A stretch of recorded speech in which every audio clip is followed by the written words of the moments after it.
Good morning to all. In today's class, we are going to start a new topic, that is forms of business organization. After studying this topic, you are able to know, identify the different forms of business organization. What are the different form of the business organization? Explain features, merit, limitation of the different forms of business organization, distinguish between the various form of organization, analyze factors determining choice on an appropriate form of business organization. So let's start with the first topic, that is introduction. If one is the planning to start a business or is interested in expanding an existing one, an important decision relate to the choice of the form of organization. The most appropriate form is determined by the weighing the advantage and disadvantages of each type of organization against one's own requirement. Okay. If any individual planning to start a business or interested to expanding its existing business, there is different types of form of organization is available, and it is up to him or her to choose or choose the different form of organization according to his her need. The most appropriate form is determined by the weighing to know about the merit and demerit of the different form of organization. After that, anyone can choose or opt according to his or her need. He can opt any form of business organization in which he feels very safe and interested in that form. So various form of business organization from which one can choose the right one include. Okay.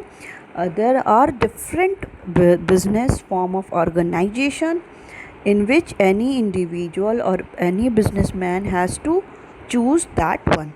The first form of business organization is sole proprietorship.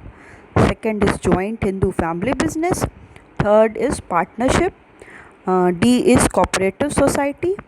E is joint stock company. There are 5 forms of business organization, and the businessman will up to him that he will choose which kind of business organization to start his or her business. Let us start our discussion with the sole proprietorship, the simplest form of business organization, and then move on the analyzing more complex form of organization. Okay, we are going to start first one, that is sole proprietorship. Do you often go in the evening to buy a registers, pen, chart paper, etc. from a small neighborhood stationery store?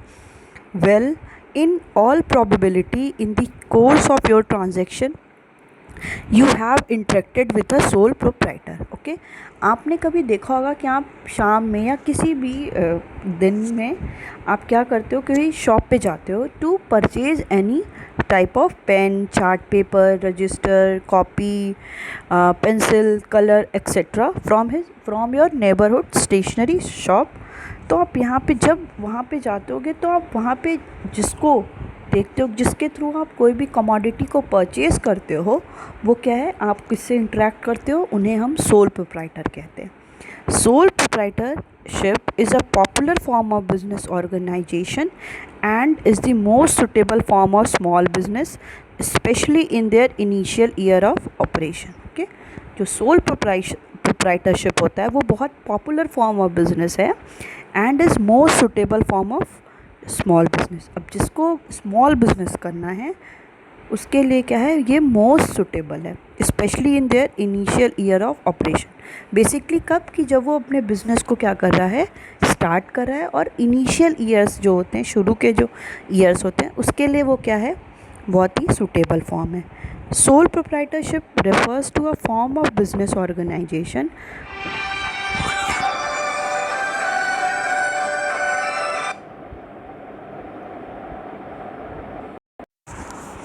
Okay, sorry for disturbance.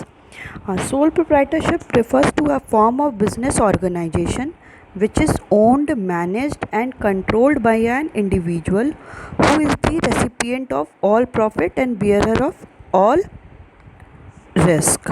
Okay, कि ये जो sole proprietorship है ये क्या है, refers to that form of business organization in which all the business activities is owned, managed and controlled by an individual.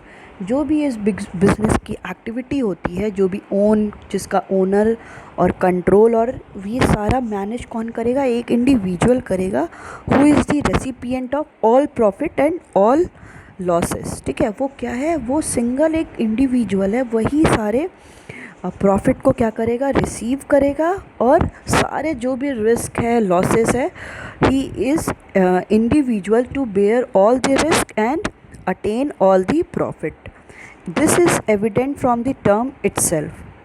इसको we can see from the term itself, that is the words soul simply means only and the proprietor refers to owner, that is only owner. Hence a sole proprietor is the one who is the only owner of a business. Okay, वो क्या है, एक only owner of a business है, कि वही पूरे business को single individually control करेगा, manage करेगा और owned करेगा. This form of business is particularly common in areas of personalized services such as beauty parlors, hair salons, small scale activities like running a retail shop in a locality. Basically हम लोग इनको कहाँ पे देखते हैं, जो hair salons होते हैं, ब्यूटी पार्लर्स होते हैं, और स्मॉल स्केल एक्टिविटी जो आप लोग ग्रॉसरी शॉप्स देखते होंगे, जो आप स्टेशनरी शॉप्स देखते हैं, these all are the example of the sole proprietorship. Let's have some definition of this.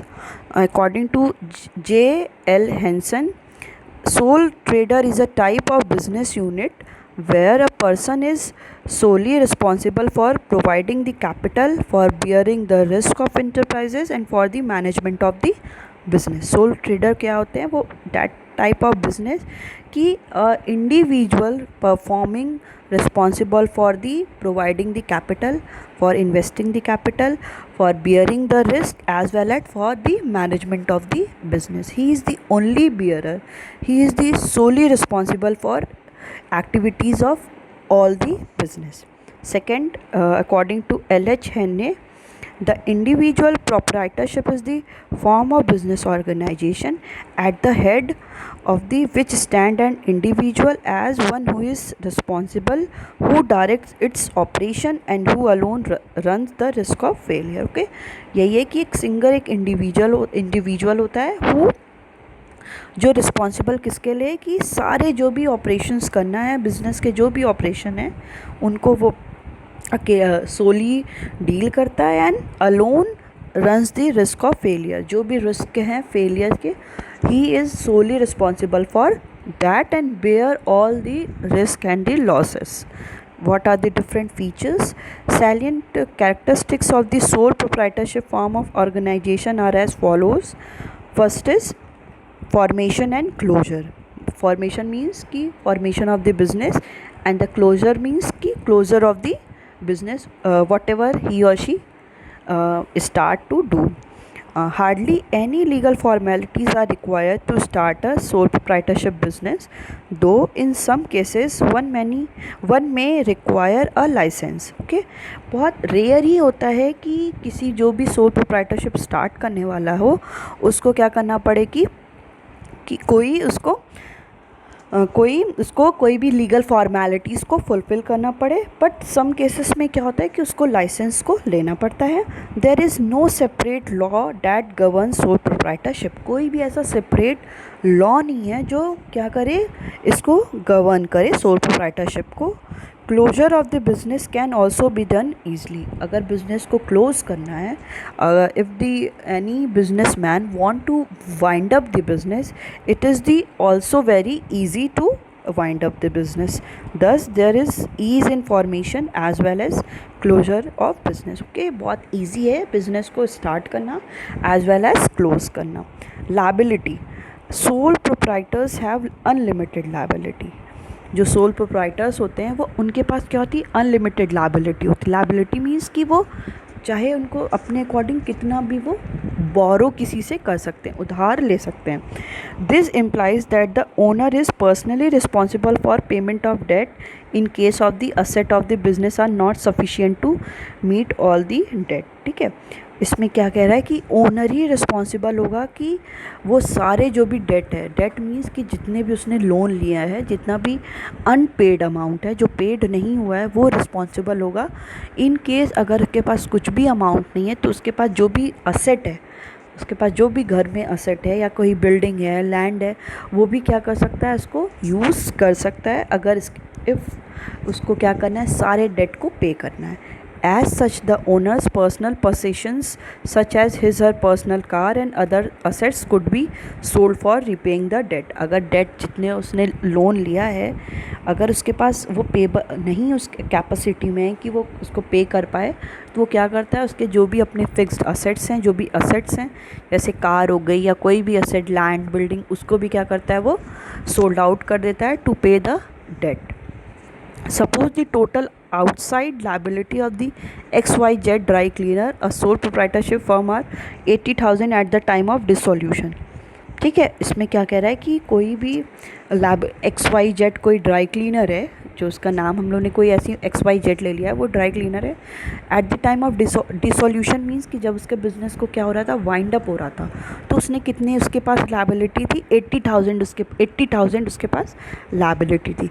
But उसके पास असेट्स कितने के थे, 60,000 ओनली उसके पास। अगर उसने डेट लिया है, अभी मैंने क्या किया, बिज़नेस स्टार्ट किया, मेरा ड्राई क्लीनर है XYZ मेरे साथ ले लीजिए आप, और मेरे पास अब डिसोल्यूशन है, मतलब बिज़नेस क्या हो रहा है, एंड हो रहा है।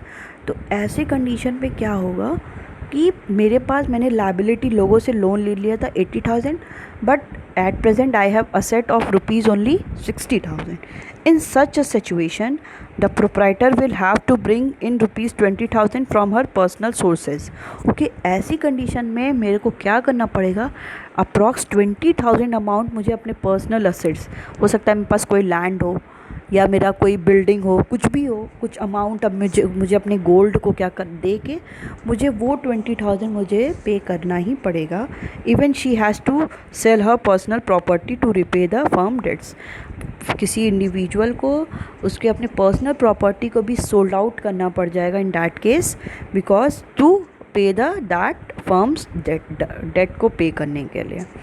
Third is sole risk bearer and profit recipient only. देखिए, जो सोल प्रोप्राइटर होता है वो ओनली अ सिंगल, वो who responsible for all the activities of the business. तो अगर बिजनेस में कोई प्रॉफिट हो रहा है तो वो क्या करेगा, पूरा प्रॉफिट उसको मिलेगा। अगर कुछ बिजनेस में रिस्क हो रहा है तो he is only responsible to bear the all the risk and the losses also. Fourth is control. The right to run the business and make all decision lies absolutely with the sole proprietor। ठीक है, business को right किस run करने का या all the decision is go only with the sole proprietor who regulate the business.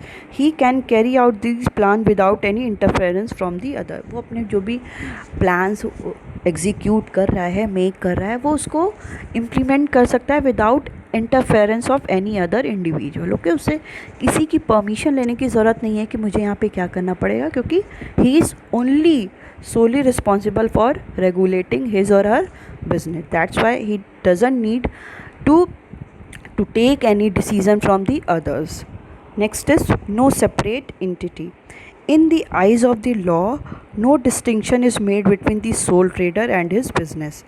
Okay, in the eyes of law की नज़र में ये बोला जाता है कि there is no distinction between the sole trader and his business, कि कोई भी हम इनमें डिस्टिंग्विश नहीं कर सकते हैं कि कोई जो ट्रेडर है, जो बिज़नेस को कर रहा है, जो बिज़नेस को परफॉर्म कर रहा है, बिज़नेस एक्टिविटी को, इंडिविजुअल और उसका जो बिज़नेस है, उनके बीच में कोई भी डिस्टिंग्विश हम नहीं कर सकते हैं। As business does not have any identity separate from the other, because of कि उस बिज़नेस का कोई भी आइडेंटिटी नहीं है separate from the owner, because of owner, that's why there is the business. तो we can't distinguish between the trader and the business.